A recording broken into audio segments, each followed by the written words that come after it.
জুলাই সনদ ঘোষণার পরে নির্বাচনের তারিখটি ঘোষণা করে দেওয়া উচিত আমরা মনে করি। কারণ জনগণকেও আমাদের আশ্বস্ত করতে হবে যে জুন জুলাই মাসের মধ্যেই জুলাই সনদটি তৈরি করে আমরা যাতে 5ই আগস্ট ভাবে এই জুলাই গণঅভ্যুত্থান আমরা উদযাপন করতে পারি এবং সেই উদযাপনের মধ্যে দিয়ে নির্বাচনের তারিখটি ঘোষণা করে দেওয়া যেতে পারে। নির্বাচনের তারিখ নিয়ে অনেক আলোচনা হচ্ছে, কিন্তু আমাদের দলীয় মত হচ্ছে যে আমরা বিচার সংস্কার এবং নির্বাচন, সেটি গণপরিষদ নির্বাচনের কথা বলে আসছি।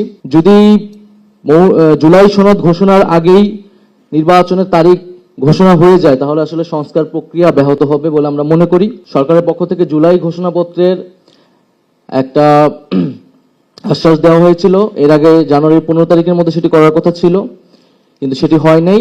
সাম্প্রতিক আওয়ামী লীগ নিষিদ্ধের যে আন্দোলন, সে আন্দোলনের প্রেক্ষিতে সরকার 30 কার্যদিবস ঘোষণা করেছিল। আমরা দেখছি অনেকগুলো কার্যদিবস হয়ে গেছে এবং সেই জুলাই ঘোষণাপত্রের জারি করার ক্ষেত্রে সরকার কি ধরনের উদ্যোগ নিয়েছে বা সেটি কবে হবে সেটা আমরা এখনো পরিষ্কার হতে পারি না। আমি আশা করব যে সরকার যে প্রতিষ্ঠিত সময়, সেই সময়ের মধ্যে জুলাই ঘোষণাপত্র জাতির সামনে জারি করবেন।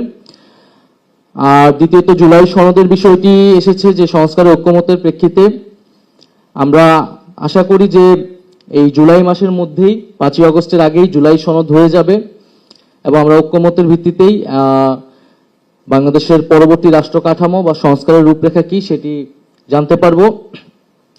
এখানে নির্বাচনের তারিখ নিয়ে অনেক আলোচনা হচ্ছে, কিন্তু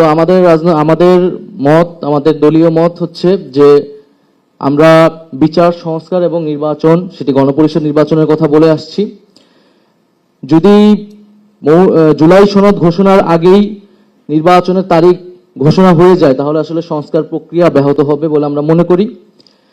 কারণ নির্বাচনের তারিখ ঘোষণার সাথে রাজনৈতিক দল একে অন্যের প্রতিদ্বন্দ্বিতায় চলে যাবে এবং রাজনৈতিক পরিস্থিতি, মাঠ পর্যায়ের পরিস্থিতি, তৃণমূলের পরিস্থিতি সম্পূর্ণ পাল্টে যাবে এবং এই প্রশাসন কতটুকু নিরপেক্ষ থাকবে, সরকারের নিয়ন্ত্রণ থাকবে, সেটি নিয়েও প্রশ্ন আছে। ফলে এই ফ্যাসিবাদ বিরোধী রাজনৈতিক দলগুলা নির্যাতিত হয়েছে, নিপীড়িত হয়েছে, জনগণ ভোটাধিকারের জন্য লড়াই করেছে। আমরা 16 বছর অপেক্ষা করেছি, 10 মাস অপেক্ষা করেছি, আমরা আশা করি যে আরো 2 মাসও আমরা অপেক্ষা করতে পারবো। জুন জুলাই মাসের মধ্যেই জুলাই সনদ আলোচনা করে ফেলা উচিত এবং জুলাই সনদ ঘোষণার পরে নির্বাচনের তারিখটি ঘোষণা করে দেওয়া উচিত আমরা মনে করি। কারণ জনগণকেও আমাদের আশ্বস্ত করতে হবে, এই সরকারের দায়িত্ব, যে ভবিষ্যৎ বাংলাদেশ, এই বাংলাদেশের শাসনতান্ত্রিক পরিবর্তনটা কি হবে, শাসন ব্যবস্থার পরিবর্তন কি হবে, কি কি মৌলিক সংস্কার হবে, আবার রাজনৈতিক প্রয়োজন যে নির্বাচনের তারিখটি কবে হবে। তাই সেক্ষেত্রে আমি আহ্বান জানাবো যে জুন জুলাই মাসের মধ্যেই জুলাই সনদটি তৈরি করে আমরা যাতে 5ই আগস্ট ভাবে এই জুলাই গণঅভ্যুত্থান আমরা উদযাপন করতে পারি এবং সেই উদযাপনের মধ্যে দিয়ে নির্বাচনের তারিখটি ঘোষণা করে দেওয়া যেতে পারে।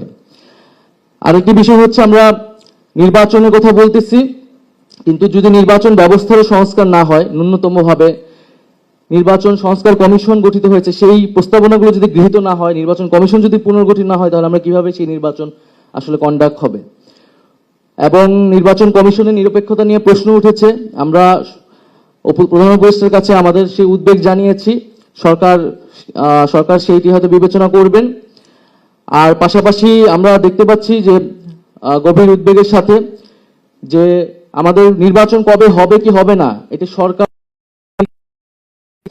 এটি কখনোই সামরিক যারা দায়িত্বে আছেন তাদের জায়গা থেকে আসতে পারে না এবং রাজনীতির যে সামরিকীকরণ, সেটা থেকে কিন্তু আমাদের অনেক লড়াই করে বের হতে হয়েছে এবং এটা কোনো গণতান্ত্রিক চর্চা নয়। ফলে সেই বিষয়ে আমরা যাতে সচেতন থাকি এবং কোনো দলও সেটিকে সমর্থন করছে, এটি আমাদের গণতন্ত্রের জন্য অনেক উদ্বেগের। নির্বাচন কবে হবে যেদিনই হোক না কেন, এটা একটা রাজনৈতিক সিদ্ধান্ত, রাজনৈতিক দলগুলো এবং সরকারকে সিদ্ধান্ত নিতে হবে, অন্য কেউ এ বিষয়ে কথা বলতে পারবে না। আমরা দেখছি বিদেশি শক্তি, বিভিন্ন আমাদের যেই দেশ, তারাও নির্বাচনের তারিখ নিয়ে কথা বলছে। তো সেই বিষয়ে আমাদের জাতীয় ঐক্য আসলে আরো সংহত করা উচিত এবং আমরা যাতে আমাদের দেশের সিদ্ধান্ত আমরা নিজেরা নিতে পারি, সেই ধরনের আমাদের পরিবেশ তৈরি করা উচিত। আর আজকের এই আয়োজনের জন্য ধন্যবাদ জানাচ্ছি। আসসালামু আলাইকুম।